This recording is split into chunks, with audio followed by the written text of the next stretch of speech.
तो champs, how are you? I hope सब लोग अच्छे से होंगे। आज हम हिंदी का एक पत्र करेंगे जो कि औपचारिक पत्र है। जैसे कि चैम्स आप जानते हैं, औपचारिक पत्र यानी फॉर्मल लेटर जो कि ऑफिस रिलेटेड पर्सन को लिखा जाता है, और अनौपचारिक पत्र होता है जो अपने रिश्तेदारों को लिखा जाता है। तो हम आज ये औपचारिक पत्र करेंगे। एक मैं आपको एग्जाम्पल ले लेती हूँ, देख लीजिए आप। एग्जाम्पल है कि अपने विद्यालय के प्रधानाचार्य को विद्यालय की पुस्तकालय में नई किताबें मंगवाने हेतु पत्र लिखिए।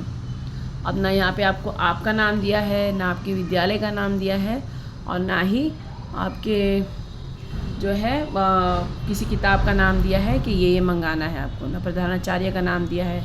ठीक है ना, आपको कुछ नहीं दिया, एक सिंपल सेंटेंस है। ऐसे ही ज़्यादातर सवाल किए जाते हैं, क्वेश्चंस आते हैं कि आपको ही बता दिया जाता है ये करना है करके। ठीक है ना, क्वेश्चन आपको आ गया, चलिए आंसर करते हैं इसका।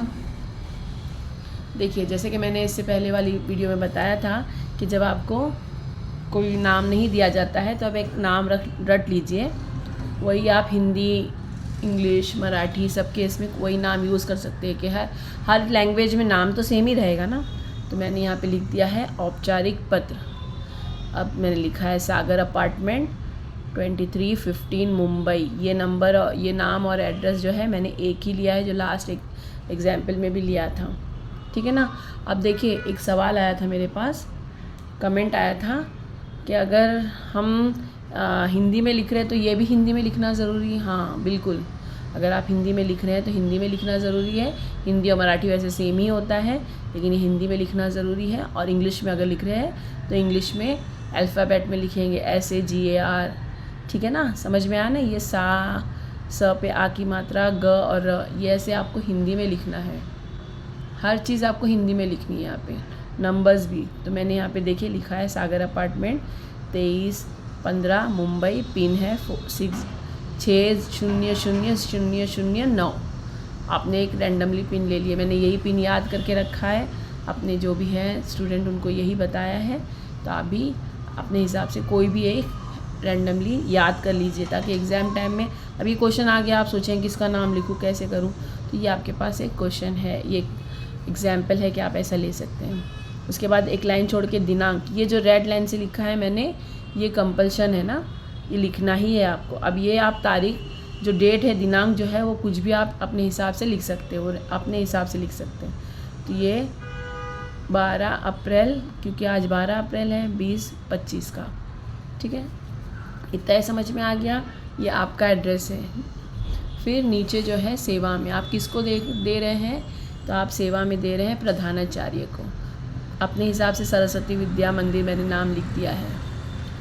मुंबई जो यहाँ पे पिन है वही आपको यहाँ पे पिन लेना है, क्योंकि वही स्कूल नज़दीक के एरिया में जाता ना इंसान, बहुत दूर तो जाता नहीं है। ठीक है, तो ये हमने वही सेम लिख दिया। फिर एक लाइन छोड़ के विषय लिखना है। तो आपको विषय क्या दिया है, तो पुस्तकालय में नई किताबें पुस्तकें मंगाने की उपलब्धता हेतु अनुरोध। इधर आप विनंती लिख सकते हैं, अनुरोध लिख सकते हैं, जो आपको ईजी लगे वो। पुस्तकालय में नवीन पुस्तकों की उपलब्धता हेतु अनुरोध, आपको नई किताबें चाहिए ना, उसके लिए लिखे हैं आपने। फिर यहाँ पे महोदय, ये कंपल्शन है, रेड लाइन से आया, रेड पेन से आया है। नेक्स्ट लाइन में आएगा कॉमा लगाना ज़रूरी है सेवा में और यहाँ पे। ठीक है ना, सविनय निवेदन है कि मैं आपके विद्यालय का कक्षा 9वीं का छात्र हूँ। अब आपको कोई दिया नहीं है तो आप अपने हिसाब से कोई भी लिख सकते हैं।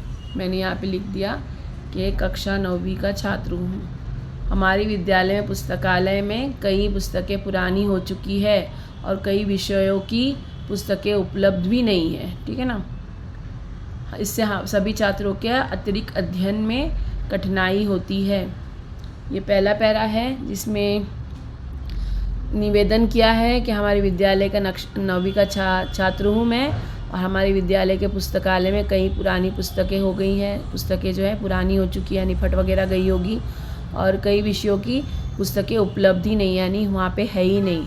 इससे हम सभी छात्रों को ज़्यादा पढ़ने में, जो एक्स्ट्रा स्टडी होती है वो करने में बहुत कठिनाई होती है, प्रॉब्लम होती है। अतः इसलिए आपसे विनम्र निवेदन है कि कृपया करके पुस्तकालय में नवीनतम पाठ्यक्रम आधारित पुस्तकें तथा सामान्य ज्ञान, विज्ञान, गणित की रोचक पुस्तकें उपलब्ध कराने की व्यवस्था करें। ठीक है, इससे छात्रों को वाचन में और अधिक रुचि उत्पन्न होगी। सेकंड में क्या है, आपने यहाँ पे लिखा है क्या प्रॉब्लम है, उसके बाद में आपने उसका सॉल्यूशन भी बताया है उनको। अतः आपसे विनम्र निवेदन है, इसलिए आपसे निवेदन है विनम्र यानी बहुत हम्बली कि कृपया करके पुस्तकालय में नवीनतम पाठ्यक्रमांक आधारित पुस्तकें यानी नई जो है आजकल जो नया कोर्स आया है उस हिसाब से पाठ्यक्रम यानी जो कोर्स की किताबें हैं उनकी पुस्तकें मंगाइए। उसके बाद सामान्य ज्ञान, विज्ञान, सामान्य ज्ञान यानी जीके, विज्ञान यानी साइंस, गणित यानी मैथ्स की रोचक पुस्तकें उपलब्ध कराने में की व्यवस्था करें। ठीक है, ये आपको रोचक पुस्तकें यानी इंटरेस्टिंग बुक्स मंगाने की व्यवस्था करें। इससे छात्रों के वाचन में और अधिक रुचि उत्पन्न होगी। छात्रों के जो स्टूडेंट हैं उनके पढ़ने में और अधिक रुचि उत्पन्न होगी, इंटरेस्ट आएगा, क्योंकि सामान्य ज्ञान यानी जीके वगैरह होता है, ज्ञान, विज्ञान। ठीक है ना। और नेक्स्ट आपको लास्ट में ये लिखना है आपका आभारी एवं आज्ञाकारी छात्र, क्योंकि हम उनके आभारी भी हैं और आज्ञाकारी भी। अगर उन मना कर देंगे तो मान ही लेंगे, कोई ऑप्शन ही नहीं है। आपका आभारी एवं आज्ञाकारी छात्र कौन है? ये राहुल शर्मा, कक्षा 9वीं।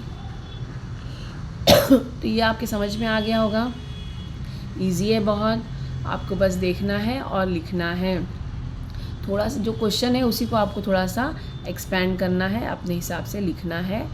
और इमेजिनेशन, आपके जो लिखने का आपकी कला है उसके ऊपर ही सारे मार्क्स डिपेंड होते हैं। इसीलिए तो इसको उपयोजित लेखन कहते हैं चैम्स। बहुत इजी होता है, आप आराम से कर सकते हैं, मार्क्स स्कोर कर सकते हैं। अगर आपको ये वीडियो पसंद आया हो तो प्लीज़ लाइक करिएगा, अपने फ्रेंड्स के साथ शेयर करिएगा, सब्सक्राइब करना बिल्कुल ना भूलिएगा। और आप बताते रहिए, कमेंट करते रहिए कि आपको ये कैसा लगा, या आपको किसी भी और सब्जेक्ट में आपको परेशानी है तो प्लीज़ मुझे उस टॉपिक के बारे में बताइए, ताकि मैं आपके लिए नई वीडियोस बना सकूं। मिलते हैं नेक्स्ट वीडियो में। Thank you, bye.